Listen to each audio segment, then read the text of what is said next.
Corona का नाम तो आपने सुना ही होगा। कोरोना के बारे में बताने की जरूरत नहीं है, लेकिन आज कोरोना का जिक्र इस वजह से हो रहा है क्योंकि कोरोना से बड़ा खतरा, कोरोना से बड़ा खतरनाक वायरस इबोला आ गया है। जी हां, दरअसल इबोला कितना खतरनाक है इसे समझने के लिए कोरोना को समझना होगा। और कोरोना आपने देखा ही है, कोरोना को वो दौर भी आपने देखा है जब पूरा मुल्क और पूरी दुनिया एक तरह से लॉकडाउन पूरी दुनिया में लगा दिया गया था, पूरे मुल्क में एक तरह से लॉकडाउन कर दिया गया था। तो ऐसा ही अब एक वायरस फिर से इसका खतरा पूरी दुनिया पर मंडरा रहा है और इसका नाम है इबोला वायरस। इबोला वायरस क्या है, बहुत जल्दी इसको हम समझ लेते हैं, फिर तफसील से हम आपको बताएंगे। क्योंकि इबोला एक खतरनाक और मोहलिक बीमारी है जो एक वायरस के बायस होती है और यह बीमारी नायाब है मगर शदीद नौइयत की होती है और अक्सर जानलेवा साबित होती है। इबोला वायरस की 3 अक़साम ऐसी हैं जो वबाओं का सबब बनती हैं और मौजूदा वबा बेंडी बोजियो वायरस से फैल रही है। दरअसल यह वायरस इंसानों के दरमियान मुतासरा जिस्मानी राबतों जैसे खून, क़े और दीगर रुतूबतों के जरिए एक तरह से मुंतकिल होती है। माजी में आप देखिए कि इस वायरस से होने वाली वबा में तकरीबन 30% मुतासरा अफराद हलाक हुए हैं। और इसके अलामात की अगर बात की जाए तो वायरस से मुतासिर होने के बाद 2 से 21 दिन के अंदर अलामात इसमें जाहिर होती हैं। जी हां, आपको इबोला हुआ है या इबोला वायरस से आप मुतासिर हैं, इसका अंदाजा 2 से 21 दिन के अंदर इसके अलामात जो हैं वो जाहिर होती हैं। दरअसल इब्तिदाई अलामात अचानक जाहिर होती हैं और फ्लू जैसी होती हैं जिनमें बुखार, सर दर्द और थकन शामिल है। ताहम बीमारी के बढ़ जाने पर क़े इसहाल शुरू हो जाता है और जिस्म के आज़ा मुतासिर होने लगते हैं। बाज़ मरीजों में अंदरूनी और बैरूनी खून बहने की अलामात भी पैदा हो सकती हैं। ये बीमारी दरअसल उमूमन मुतासरा जानवरों से इंसानों में मुंतकिल होती है, ख़ासतौर पर फल खाने वाली चमगादड़ों से।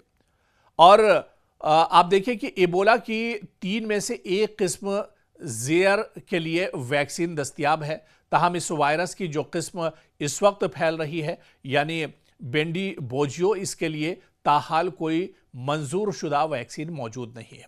आपको याद होगा कि जिस वक्त कोरोना तेजी के साथ फैल रहा था उस वक्त दुनिया में किसी भी मुल्क के पास कोरोना की वैक्सीन नहीं थी। हालांकि बहुत जल्द कहते हैं कि जो ज़रूरत होती है वो इजाद की माँ होती है और जैसे ही एक ज़रूरत पड़ी, कोरोना आया, तो फ़ौरन उसकी वैक्सीन पर काम किया गया। और उसके बाद फिर कई मुल्कों ने, चाहे ख़ुद उसमें हमारा मुल्क हिंदुस्तान भी था जिसने वायरस के ख़िलाफ़ एक तरह से पूरी जंग लड़ी और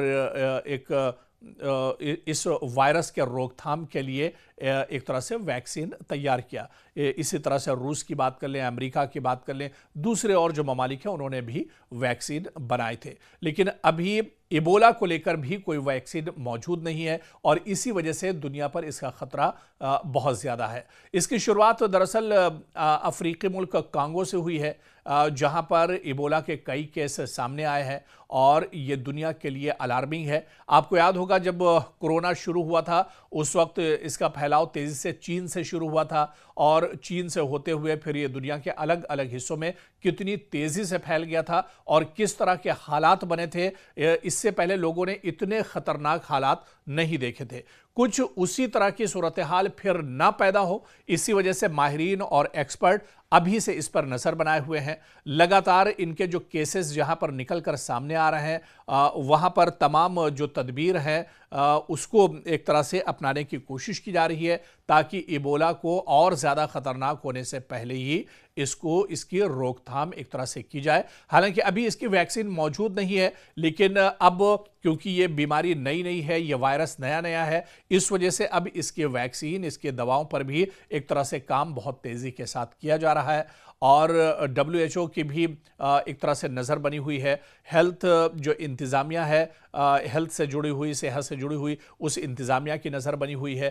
ख़ुद हमारे अपने मुल्क यानी हिंदुस्तान की नज़र भी इस पर एक तरह से टिकी हुई है। हिंदुस्तान भी किसी भी इमरजेंसी सूरत हाल से निपटने के लिए तमाम तैयारी कर रहा है। लेकिन जिस तरह से आपने देखा था कि कोरोना के खिलाफ हमने एक मजबूत जंग लड़ी थी और कोरोना से जिस तरह से माहिरीन और डॉक्टर्स ने बताया था कि सिर्फ एहतियात से ही कोरोना जैसे जो वायरस है इसे निपटा जा सकता है, इसे लड़ा जा सकता है, इसे शिकस्त दी जा सकती है, ठीक उसी तरह से सिर्फ एहतियात कीजिए, भीड़ भाड़ वाली जगहों पर मत जाइए और इसके अलावा अगर आप भीड़ भाड़ वाली जगहों पर जाते हैं जहां पर कोई इज्तिमा आम हो तो फिर आप मास्क का इस्तेमाल ज़रूर कीजिए, एहतियात बरतिए। घर से बाहर अगर आप आ रहे हैं, बाहर से अगर घर के अंदर आ रहे हैं तो अपने हाथों को सैनिटाइज कीजिए, अपने हाथों को अच्छे से धुलिए, साफ़ कीजिए और एक दूसरे के टच में मत आइए।